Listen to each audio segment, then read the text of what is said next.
హస్తిన వేదికగా తెలంగాణ రాజకీయాలు వేడెక్కాయి. ఇటు రేవంత్ అటు కేటీఆర్ ఒకేసారి దేశ రాజధానిలో పర్యటిస్తున్నారు. ఇలాంటి సమయంలో ఇటు బీజేపీ ఆరోపణలు హాట్ టాపిక్ అయ్యాయి.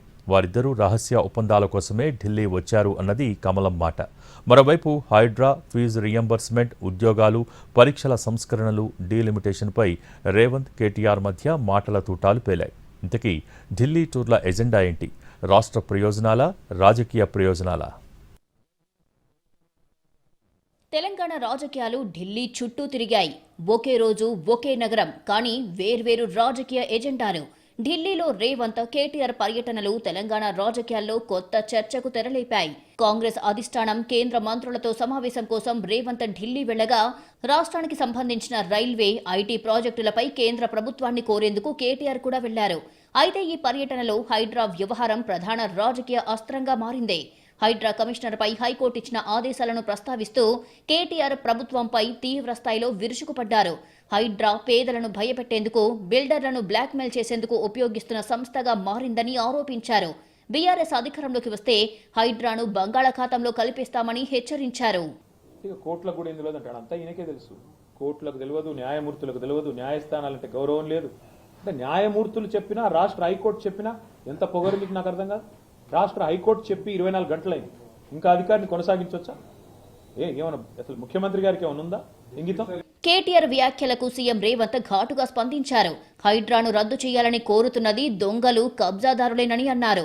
చెరువులు, కుంటలు, నాలాలు, పార్కులు, ప్రభుత్వ భూములను కాపాడటమే హైడ్రా పని అని స్పష్టం చేశారు.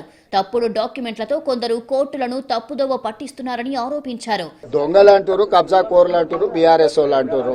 చెరువులను, నాలాలను, కుంటలను కబ్జా పెట్టుకుని ప్రభుత్వ భూములను, ప్రభుత్వ పార్కులను కబ్జాలు పెట్టుకున్న వాళ్ళు కోర్టులను తప్పుదోవ పట్టించి కంటెంప్ట్ ఆఫ్ కోర్టు అంటారు. కంటెంప్ట్ ఆఫ్ కోర్టు ఉంటే అధికారులను మార్చాలనే నిబంధన ఉంటే గతంలో సోమేష్ కుమార్ మీద 400 కంటెంప్ట్ కేసులు ఉన్నాయి. ఆ రోజు ఇవన్నీ ఏది మాట్లాడలే. ఒక అధికారిని ఎక్కడ నియమించాలనేది ప్రభుత్వం యొక్క విచక్షణ అధికారం. ఆ విచక్షణ అధికారాన్ని ఎవరూ గుంజుకోలేరు. కాబట్టి ఈరోజు తప్పుడు కేసులను న్యాయస్థానాల మీద సంపూర్ణమైన విశ్వాసం ఉంది. న్యాయస్థానాలలో ఎదుర్కొంటాం. హైడ్రా మంచి పనులు చేస్తుంది. మా ప్రభుత్వం తీసుకొచ్చిన the greatest reform is Hydraa. మరోవైపు సీఎం రేవంత్, కేటీఆర్ ఒకేసారి ఢిల్లీ పర్యటనలపై బీజేపీ ఎంపీ ధర్మపురి అరవింద్ సంచలన ఆరోపణలు చేశారు.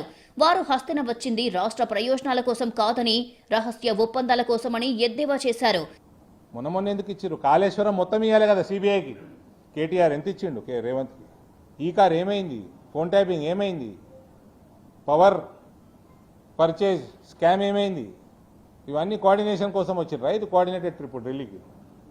మొత్తానికి రేవంత్, కేటీఆర్ ఢిల్లీ పర్యటనలు రాష్ట్ర అభివృద్ధి అంశాలతో మొదలైన రాజకీయ ఆరోపణలు, ప్రత్యారోపణలతో ముగిశాయి.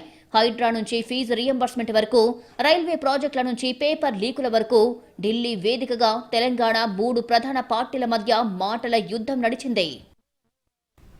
తెలుగు రాష్ట్రాల నీట్ చరిత్రలో కొత్త అధ్యాయానికి నాంది ఎస్ఆర్. ఇది ప్రతి తెలుగు విద్యార్థి విజయం. మన తెలుగు విద్యార్థి తెలుగు గడ్డపై నుంచి ఎగురవేసిన విజయకేతనం. ఆల్ ఇండియా జనరల్ కేటగిరీలో 9వ ర్యాంక్, 720కి 705 మార్కులు. తెలుగు రాష్ట్రాల్లో ఏ ఒక్క విద్యా సంస్థకి 720కి 705 మార్కులు రాలేదు, ఒక్క ఎస్ఆర్ కి తప్ప. It's an open challenge. Telangana రాష్ట్రంలో నంబర్ 1, ఏపీలో నంబర్ 1, కర్ణాటకలో నంబర్ 1, మొత్తం సౌత్ ఇండియాలో ఎస్ఆర్ ఆధిపత్యం.